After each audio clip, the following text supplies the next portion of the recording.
شروع اللہ کے نام سے جو نہایت مہربان اور رحم کرنے والا ہے۔ ناظرین محترم، ابلیس انسان کا سب سے بڑا دشمن ہے، جس نے اپنے ساتھیوں اور پورے خاندان کو اس کام پر لگا رکھا تھا کہ آدم علیہ السلام کی اولاد کو قیامت کے دن ناکام کر دے۔ لیکن ابلیس کے خاندان میں پیدا ہونے والا شیطان کون تھا جس نے ابلیس سے بغاوت کر دی اور محمد صلی اللہ علیہ وآلہ وسلم پر ایمان لے آیا؟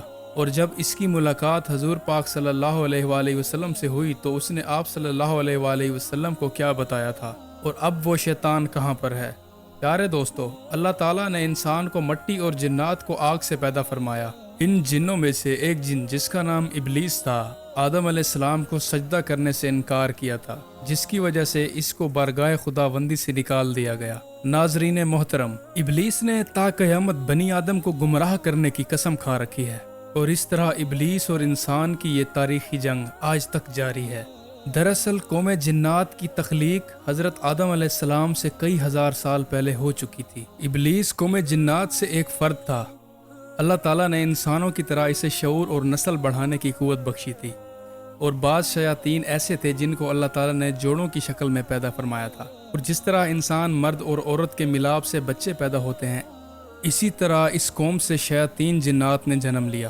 پیارے دوستو، اسی وجہ سے ابلیس کے ساتھیوں میں اضافہ ہوتا چلا گیا، اور ابلیس اپنے لشکر کو انسانوں کو گمراہ کرنے کے لیے زمین پر پھیلا رہا ہے۔ پیارے دوستو، ابلیس کے مختلف بیٹے اور پوتے مختلف کاموں پر مامور ہو گئے ہیں۔ ان میں سے کوئی انسانوں میں زناکاری کو عام کرتا ہے، اور کوئی لوگوں میں فتنہ و فساد پھیلاتا ہے، تو کوئی انسانوں کو آپس میں دشمن بنا دیتا ہے۔ اس طرح شیطان کی اولاد اور خاندان کی تعداد بہت بڑی ہے، جو مختلف برائیوں کو عام کرنے کے لیے آگے آگے ہے۔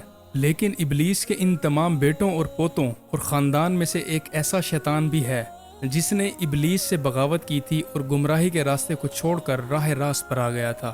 یہ شیطان ابلیس کا پوتا تھا جس نے حضرت محمد صلی اللہ علیہ وآلہ وسلم سے ملاقات کی تھی اور آپ صلی اللہ علیہ وآلہ وسلم پر ایمان لایا تھا۔ اس کے متعلق تاریخ کا واقعہ بہت مشہور ہے۔ حضرت انس بن مالک اور حضرت عمر بن خطاب سے روایت ہے کہ ایک روز ہم نبی کریم صلی اللہ علیہ وآلہ وسلم کے ہمراہ مکہ کے جنگلات کی طرف نکلے۔ ہم تہامہ کے پہاڑ کی ایک پہاڑی پر بیٹھے ہوئے تھے کہ ایک بوڑھا شخص نمودار ہوا، اور وہ اپنی لاٹھی کے سہارے چل رہا تھا۔ اس نے حضور اکرم صلی اللہ علیہ وآلہ وسلم کو سلام کیا تو آپ صلی اللہ علیہ وآلہ وسلم نے اس کے سلام کا جواب دیا اور فرمایا کہ یہ بوڑھا اپنی چال ڈھال سے جنات معلوم ہوتا ہے۔ چنانچہ جس پر اس بوڑھے نے کہا کہ جی ہاں، آپ کا اندازہ بالکل درست ہے، آپ صلی اللہ علیہ وآلہ وسلم نے اسے دریافت کیا کہ تو کون ہے اور تیرا تعلق کن جنوں سے ہے؟ اس نے کہا کہ میرا نام حامہ ہے اور میں حائم کا بیٹا ہوں، جو کہ لاکیس کا بیٹا تھا اور جو ابلیس کا بیٹا ہے۔ جس پر حضور پاک صلی اللہ علیہ وآلہ وسلم نے فرمایا کہ تیرے اور ابلیس کے درمیان صرف 2 پشتوں کا فاصلہ ہے۔ جس پر حامہ نے فرمایا کہ آپ صلی اللہ علیہ وآلہ وسلم درست فرما رہے ہیں۔ جس پر آپ صلی اللہ علیہ وآلہ وسلم نے اس سے پوچھا کہ تیری عمر کتنی ہے؟ تو اس نے کہا یا رسول اللہ، جتنی عمر اس دنیا کی ہے اتنی ہی میری ہے، یا پھر شاید میری عمر اس سے کچھ کم ہوگی۔ چنانچہ جن دنوں میں قابیل نے حابیل کو قتل کیا تھا اس وقت میں بچہ تھا اور میری عمر چند برس کی تھی۔ میں لوگوں کا کھانا اور غلہ چوری کیا کرتا تھا اور لوگوں کے دلوں میں وسوسے ڈالا کرتا تھا۔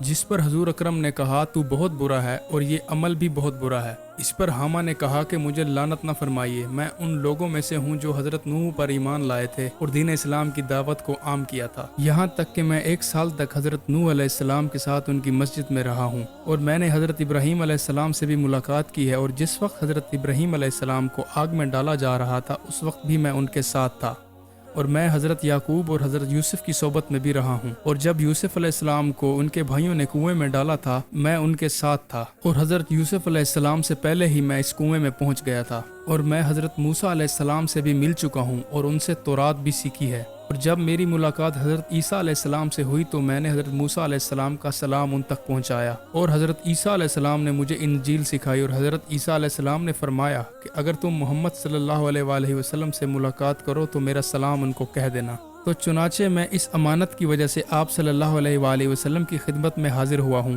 اور حضرت عیسیٰ علیہ السلام کا سلام آپ صلی اللہ علیہ وآلہ وسلم کی خدمت میں پیش کرتا ہوں۔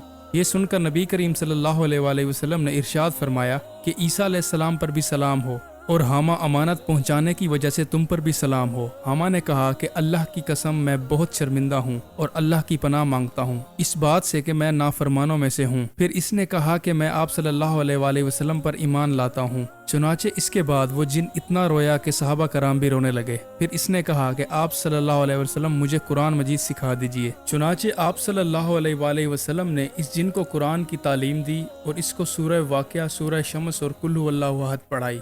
اور پھر آپ صلی اللہ علیہ وآلہ وسلم نے اس سے فرمایا، اے حامہ، تمہیں جب بھی کوئی کام ہو میرے پاس آنا اور ہم سے ملاقات کبھی نہ چھوڑنا۔ صحابہ کرام فرماتے ہیں کہ جب پھر حامہ وہاں سے چلا گیا اور اس کے بعد حضور اکرم صلی اللہ علیہ وآلہ وسلم نے حامہ کے بارے میں کچھ بھی نہیں فرمایا، اور کچھ عرصہ کے بعد آپ صلی اللہ علیہ وآلہ وسلم کی وفات بھی ہو گئی۔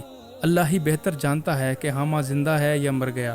پیارے دوستو، حضرت اما عائشہ رضی اللہ عنہ سے منقول ہے کہ رسول اللہ صلی اللہ علیہ وآلہ وسلم نے ارشاد فرمایا کہ بلا شبہ حامہ جنت میں ہے، اور بلا شبہ اللہ جسے چاہتا ہے ہدایت دیتا ہے۔ ہدایت اور نور ہر اس شخص کے دل میں سما سکتا ہے جو اپنے گناہوں سے توبہ کرے اور ہار کو قبول کرے، چاہے خدائی کے دعوے دار فرعون کے گھر میں رہنے والی بیویاں ہوں یا کسی گناہگار کے گھر میں پیدا ہونے والا نیک انسان ہو۔ پیارے دوستو، اللہ تعالیٰ سے دعا ہے کہ اللہ تعالیٰ ہمیں بھی اپنی بارگاہ میں عاجزی و انکساری کے ساتھ رہنے کی توفیق عطا فرمائے۔ آمین۔